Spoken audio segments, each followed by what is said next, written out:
Welcome everyone to the Open Mind podcast. So today we have Dr. Dan Hodgins. Hey everybody. So he is an osteo, my osteo, the exact person that I use. The reason that we've got him in today is because we believe that using external practitioners, especially when you're in a movement-based lifestyle, is super beneficial. And from my own experience, I know working with some large shoulder issues, using a practitioner to support me through injuries so I can continue to live a life full of movement, healthy movement. So would you like to introduce yourself? Sure. Tell us a little bit about yourself. Sure. So my name is Dan, as you've already mentioned. I have been an osteopath for coming up on 4 years now, and prior to that I was actually a personal trainer. There you go. That was where my journey into the health industry started. And it was a great introduction to the human body, but I just realised that I wanted to help people in a more clinical environment, and that's why I chose to go down the path of the osteo. The bridging of the gap from being a personal trainer, where did it become, I suppose, a decision to move from guiding people through movement to guiding people through healthy movement? Well, I mean, I've kind of always been about that. The way that I applied it changed over time. So I went from just exercise-based to then actually looking into people's lifestyles. As an osteopath, part of what we do is we're not just treating people from a musculoskeletal perspective, although that is a really large portion of what we do. Treating people holistically means we need to look into their entire lifestyle. So what are they doing when they're at work? What are they doing when they're at home? What are they doing when they are at the gym training or doing yoga or whatever their form of movement practice is? All of these things matter, and I guess this is what really drew me into osteopathy, was that we look at the body as a whole unit. So it's not just one section of the body, but how is the entire body working together, and really kind of getting to the crux of, with different dysfunctions or different things that happen to people, is that just a musculoskeletal condition, or is this something that has been brought on through something else that's happening in their life? Could it be diet related, lifestyle related? Yeah. There's always a connection across the board. You know? External factors resulting in an internal reaction. As osteos, we always say everything's connected. Everything's connected. Everything's connected, and it is all connected. Totally. I was going to ask what an osteopath is, but I think you pretty much explained it then. So what would be some of your toolkit, I guess, in assisting people in correcting things that are not connected anymore? So, disconnected. Disconnected, I'd say, yes. So somebody might become disconnected from a certain part of their body due to an injury or a trauma or a repetitive strain type of injury or dysfunction. But predominantly we would treat musculoskeletal conditions. I wouldn't say that we're specialists in it, but we do primarily focus on that, and we'll do that through a wide variety of different manual therapy techniques. We might have, this is the thing in our toolkit, there are different techniques that we would prescribe for different individuals depending on the stage that they're currently at. So if somebody is in a very acute stage, trying to get them to move might be really uncomfortable and really painful, in which case I would take a more indirect approach and try to facilitate the body by putting it actually into positions of ease rather than taking it into a position of strain, and allow the central nervous system to actually try and down-regulate that part of the body. Which, that's one thing, once again, I really love about osteo, is we have all these different tools that we can use at different times. On the flip side, for somebody with maybe, say, more of a chronic condition that requires, I'd say, getting into a little bit more of the meat of what's going on because it's been dysfunctional for such a long period of time, we might need to push the boundaries or push that individual's limits a little bit more with some of our manual therapy. But once again, it's so individually tailored for each individual person. Totally. And I really resonate with this whole idea of that it's a holistic approach. So for everyone that's watched previous podcasts or knows myself and Renee or the Open Mind Space, is like our approach. So everything that we do, it's not just, we don't just deliver yoga, but there's like everything we draw on, everything we've learnt to help cultivate an environment here where people can, express maybe certain parts of their life that is out of function or there is dysfunction, and then we can offer tools that we've used in order to bring that into alignment. So it's this holistic approach, and I know through my own experience with injuries, and I've gone searching so many times to find practitioners that can help me, and what I found is a lot of the time that people are so textbook and they're bound within those guidelines, and it's like, here's the symptom, and then they go, well, this is what you need. This is what the book says you need, without actually tapping into external factors. So there's so many things that can alter how we are physically. Totally. Right? It's not just like, oh, the physical body is doing this, so there needs to be a physical, like... Right. And it's really important, as you mentioned, the list of things, it's still really important to take those factors into consideration, but to then, as you say, look beyond that. Yeah.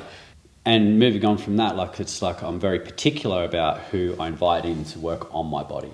So I've gone in search of so many practitioners, especially with my shoulder. I've had a lot of issues with my shoulders for a long time. Finally, I'm getting some, like some growth, some relief. It's like I'm having pain-free days. That's good. Due to this guy.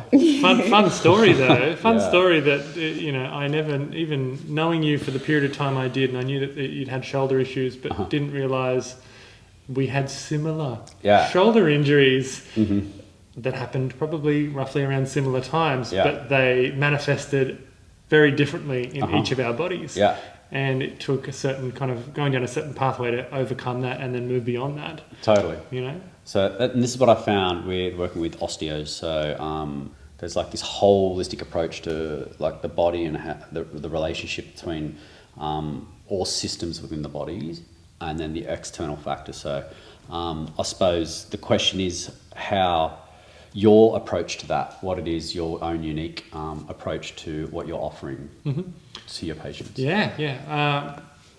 Once again, it's so different for each person, but finding the right treatment style that's going to work with that individual that's number one for me. As I mentioned, predominantly structural manipulation and treatment is a pathway that I will take. However, some patients that will not respond with that, I would use a more indirect approach and stem more into the field of cranial osteopathy, which is more to do... Tell us about this, because this is like pretty epic. So this is where it gets a little bit different. But cranial osteopathy is tapping more into the patient's central nervous system, and as I mentioned before, taking a part of the body into a position of ease to allow that central nervous system to then essentially release that dysfunction or release that part of the body. And regularly I fall asleep in Dan's hands. You were snoring one time. You fell asleep and you were snoring one time, and then you jolted yourself back into existence.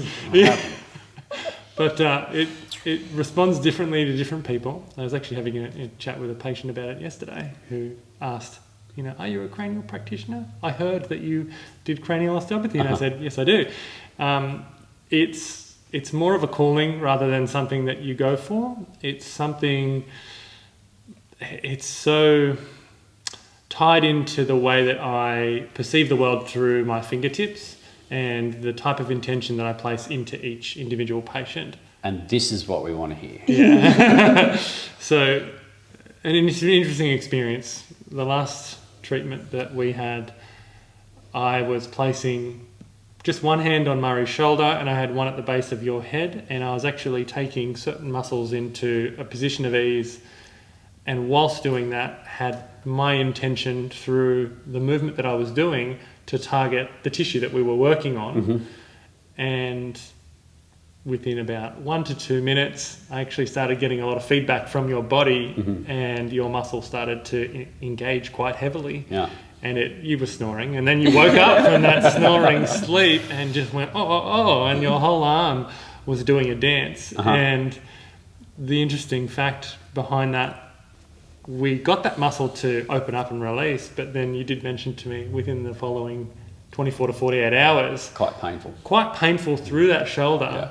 Then following that, a lot more relief. I feel like that was actually a bit of a turning point 100%. In that last treatment to get that muscle engaged again. But as I say, with cranial osteopathy, it's predominantly focused on manipulation of the cranial bones and how that can have an impact on the function of our brain, how that can have an impact on the function of our central nervous system. And it also looks at creating fluid drive or fluid movement through the CSF and through our whole central nervous system throughout the body, allowing for just better communication throughout the entire body. Which is what you want. It's a really interesting experience, because I feel like I haven't had a lot of sessions with you, but I feel like I've experienced quite a broad spectrum of the first few sessions I had with you were quite movement focused, of like, let's engage these muscles, and we're looking at shoulder stuff, and these are the exercise we're doing. And then when I went back to you, it was because of pregnancy and ensuring that everything was all good, beeps, making sure that everything was all good.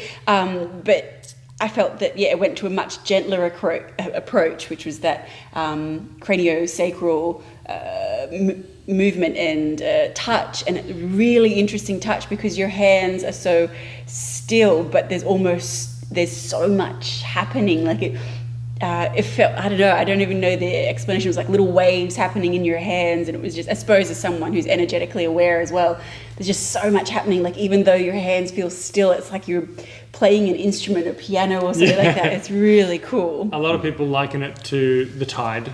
Like it's the rise and fall of the tide throughout the body.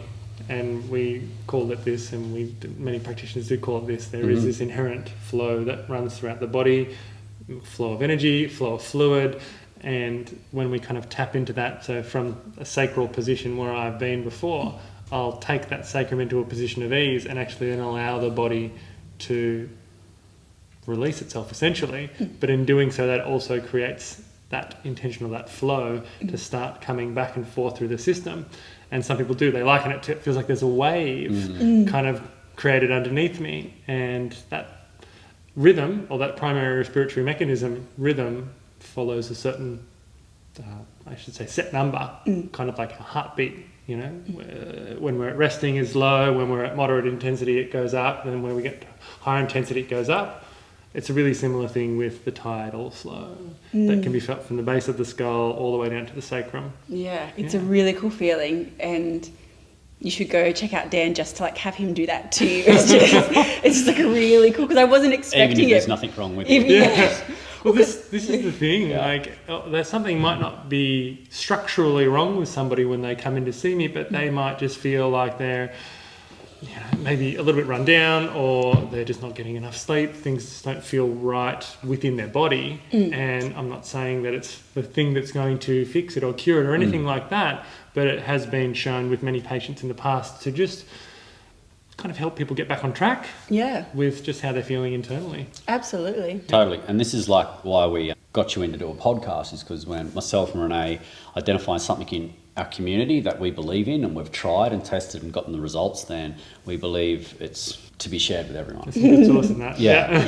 So both myself and Renee have experienced your offerings, and I know I've experienced massive relief, and I can now use my shoulder quite effectively. I can use it under heavy load. I can practice yoga like I was a long time ago without any pain or discomfort. I don't have to have so much awareness around it now. It's like it's like integrated back into my whole body. Right, and that was the whole point. Separate. It's just like so we identified, and it came about by chance by how. So I've had shoulder issues for a long time and just dealt with it and just thought like that's just how it's going to be. And then actually in lockdown, I was in the studio doing some training, and I'm not one for like flexing in the mirror, but I'd just done some kettlebell stuff. It was only one time. And I felt like my shoulder was something happened. I was doing some snatches with a barbell, and I felt something happen in my shoulder, and I went to the mirror just to have a look, and I flexed, and my left trap would come up and my right trap would not do anything at all. And I went, that's not right. No. And then we found out that the whole trap was completely disengaged. And I couldn't, with my mind, I could not activate it, which was causing a whole array of issues through the other smaller muscles within. So we had to sort of begin to train. Well, essentially, we from nothing. Worked on retraining that tissue to start engaging again. Yeah. And to start essentially doing its job. Yeah. And it wasn't doing its job. But just to give a bit of background, you'd had a shoulder injury many moons ago. From years, like decades ago. Right, and we draw back from that history. So once again, as Osteo, we will look at your history. I ask people about injuries that they've sustained, even when they were kids. It's actually more important when they were kids, because that will change the way that they kind of develop their way they use that part of their body, and it can have a profound effect on them. But we identified an injury. It was a very old injury. Didn't think anything of it. Yet there was the potential for that to have a connection to the state that your body's in today. Yeah. And your brain had just trained itself to work that way and to engage other parts of your shoulder to do the job. Yeah. Similar story myself. I've had a shoulder injury from a young age. I just retrained my body to figure it out. Yeah. And just got chronic, reoccurring pain in the same place over and over again. The same thing I was going through. And so tried to fix it, couldn't fix it. Started actually seeing an osteopath in my 20s, and he just opened the door for me to gather a different understanding for how my body worked. Yep. And that was actually inspirational for me to become an osteopath myself. Totally. From my experience, it's like when we see a specialist, sometimes it's like we just go there, we're trained through other modalities, and I've experienced this myself, that the practitioner offering wants us to come back every week. It's just like... I have the answers. Yeah. You need me to fix you. Yeah, and what I found with coming to see you, it was like, well, I can do some work, hands-on work, which you need. Stuff that you can't do for yourself. Exactly right. And then there was a package, like a care package given to me. It was like, these are the exercises you need to start doing every single day. And the more of this you do, then the less you need to see me, which the big thing I noticed was just like, there wasn't this pull to get me back every single week just to keep the cash flow going. Definitely, I noticed, I was like, all right, let's get into it, rip in, see what we can do. Here's the tools you need. If you start doing this every day, then we can start making it, instead of 1 week, every 2 weeks, and then every 3 weeks, and then every 4 weeks. Well, this is it, like the ultimate goal, empower my patients to be able to take care of themselves. Yeah. If somebody comes to me and I help them with something and I teach them something and they grow and they learn something from that, they're going to want to tell people to come and see me. Like, I don't need people to keep coming back over and over again. Totally. I want you to not come back. If you're continuing to come back, then I'm not doing my job. Yeah. That's how I feel. It actually makes me feel worse when people keep coming back. Yeah. So you guys are obviously super passionate about shoulders because you've both experienced We're men, it's like where we carry it. Yeah. And in the space soon, in a few weeks, we do have a shoulder workshop that both of you guys are running. So depending on when people are listening or watching this podcast, it may have passed by then. But how, Dr. Dan, Murray, if you have input as well, how do you integrate your knowledge from osteo and obviously your PT movement as well into your yoga practice? Because you have a consistent yoga practice, you have a shoulder injury, you have your osteo knowledge. What adjustments do you make, or are you conscious of, or should people be conscious of when going into their yoga practice? Sure. So he hides down the back and watches everyone and takes notes. He doesn't practice, he goes.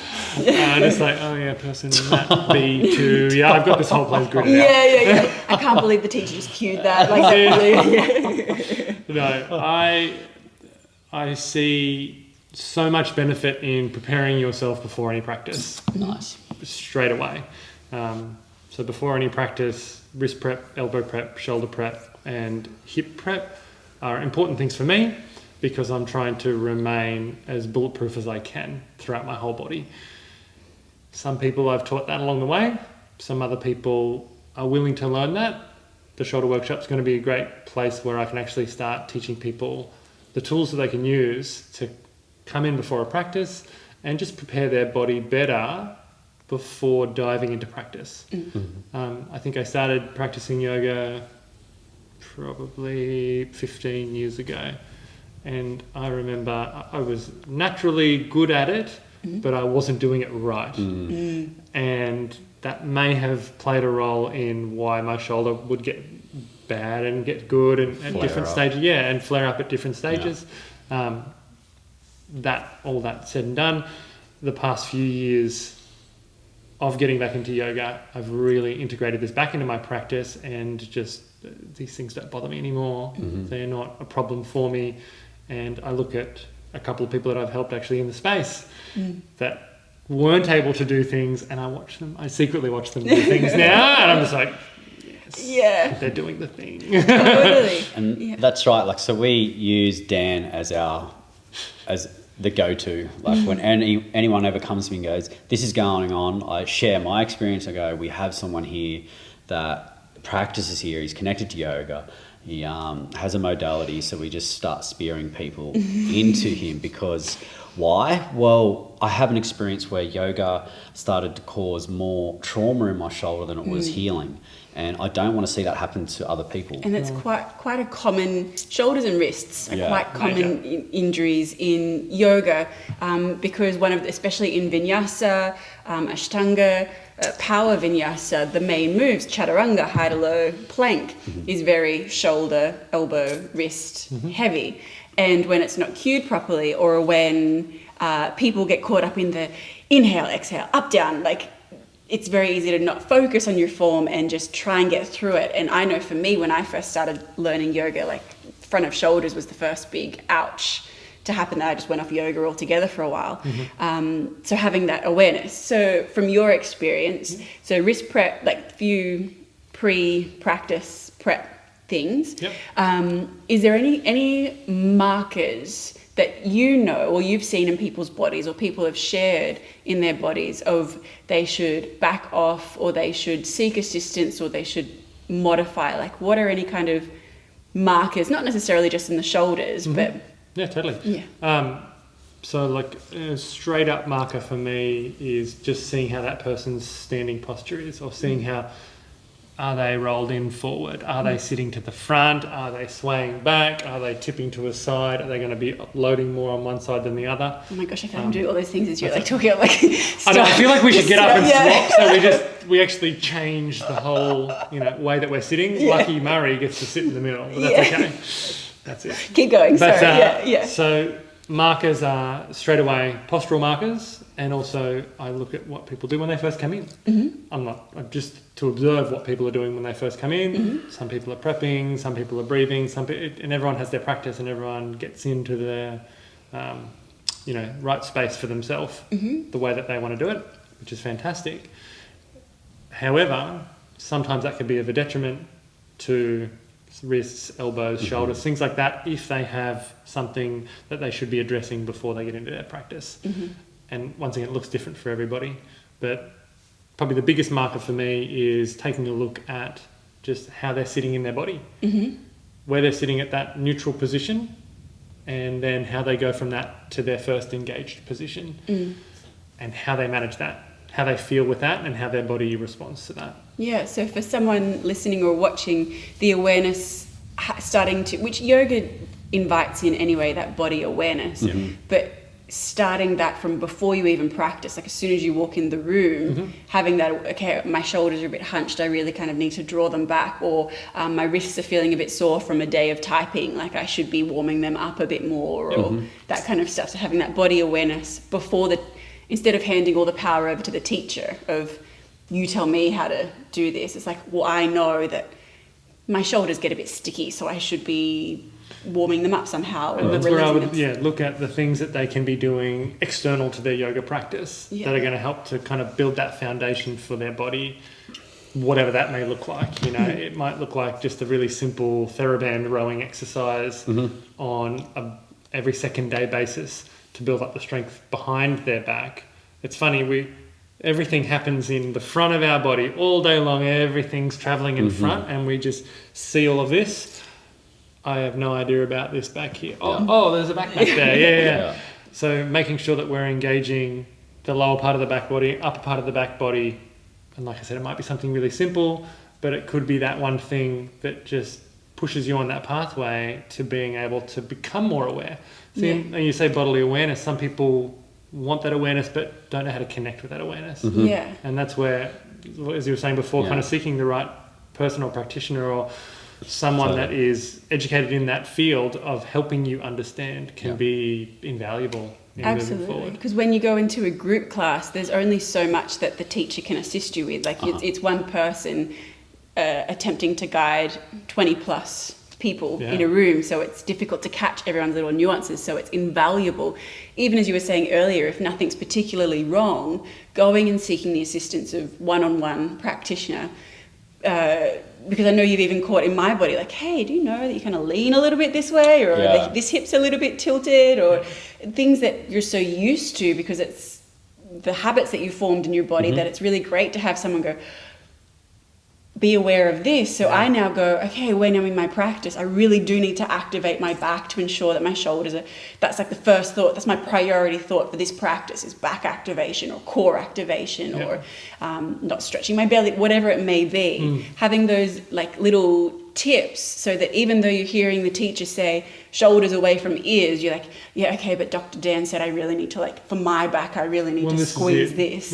And I hear all the cues, but I listen to my body and I know where I should be engaging. That's going on in my head. What's going on in everyone else's head?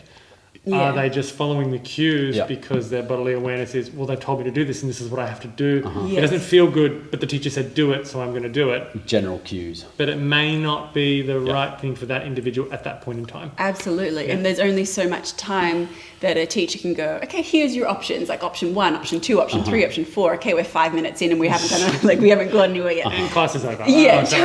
Totally. So that's where it is really beneficial. I mean, obviously your teacher is always available to have a chat before or after class, but to have an hour or 90 minutes or however long with yourself or with a practitioner available to you is really beneficial in enhancing that body awareness. And that's the other thing. So for the people listening, in your practice, whatever modality it is you choose, yoga or movement or whatever, if you're moving through some range of movement and you're getting pain continuously, if it's not feeling good, pain, identify the difference between working an area and an area being painful. Then I would suggest, like, asking if you're in the yoga studio, then go and see the teacher after class and go, listen, when I do this, this is how it feels. And then you might get some refined information that's better for your body.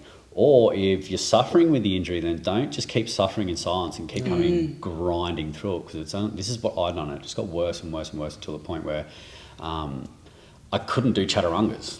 Like, it was just too painful for me to move through my connecting vinyasa, which I didn't like. It's like I actually enjoy moving through that range of movement, but I was unable to. So if this is happening, I strongly urge you to seek some advice, like, before it gets too bad.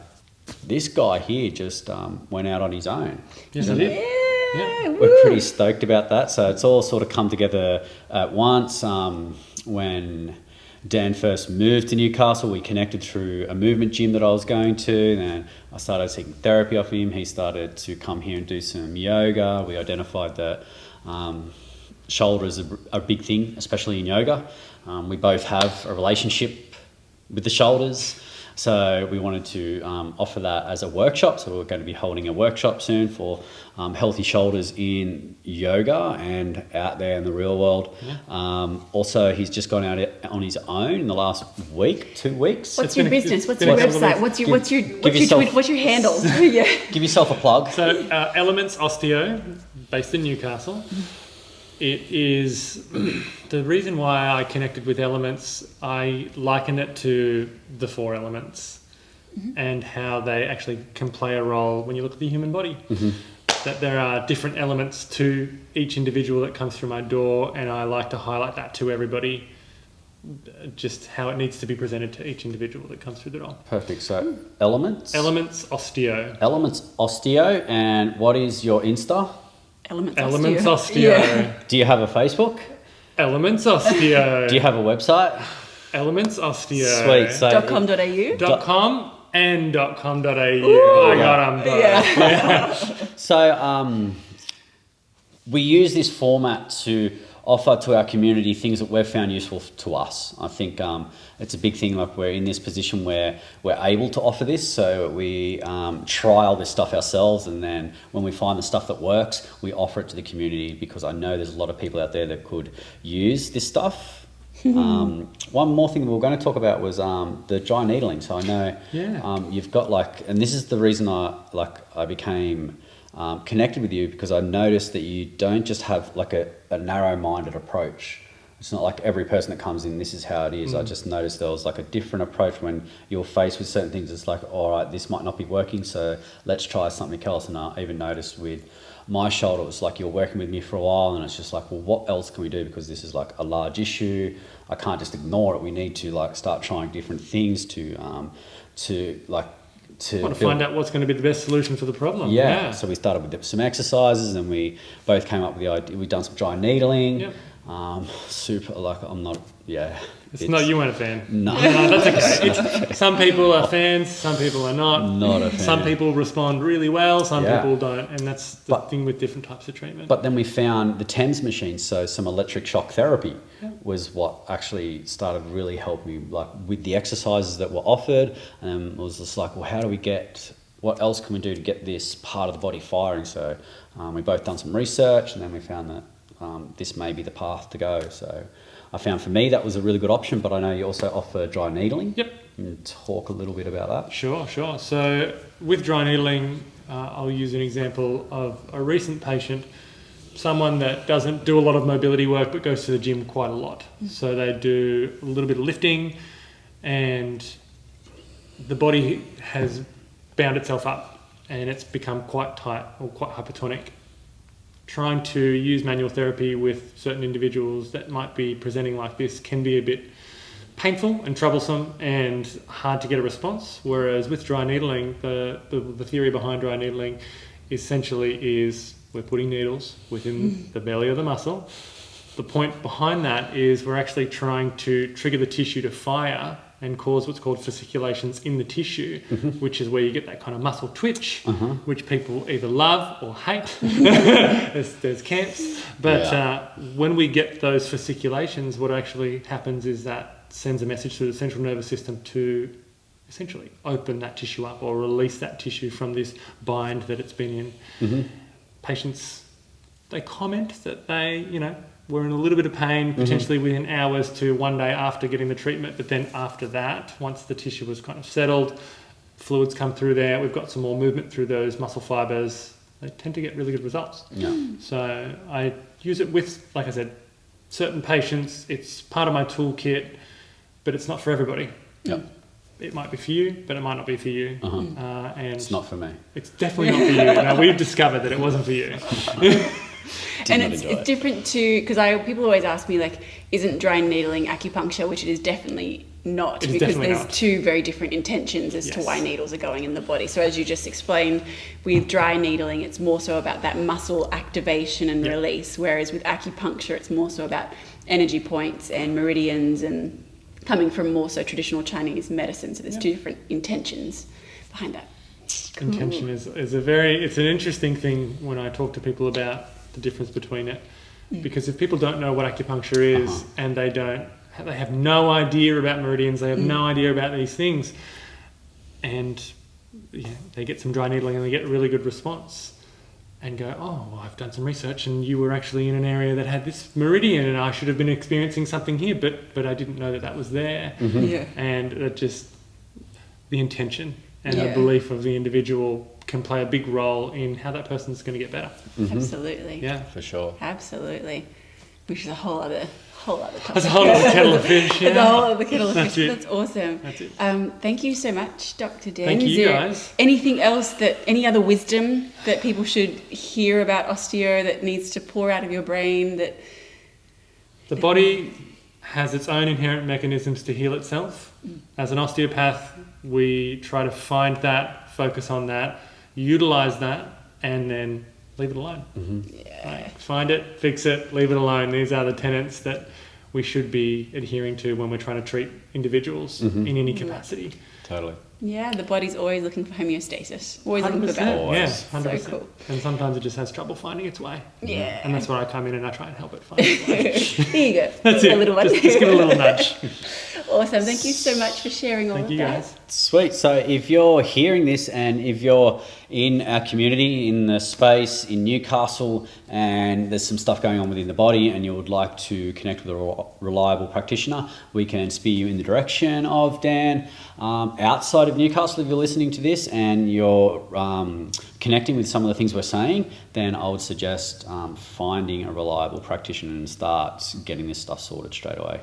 We're going to put some of this stuff up on Instagram pretty soon, and we'll give this guy a plug, so you'll be able to find him straight away as well. But he's always hanging out around the studio somewhere, and now you know who he is, so you can just grab him and just go, This, fix it. help me. And I know I'm already preaching to the converted with everyone on here, but you guys have made such an amazing space here. Yeah, thank you. I've been to multiple yoga studios over the years, and this is definitely ranks number one in my books.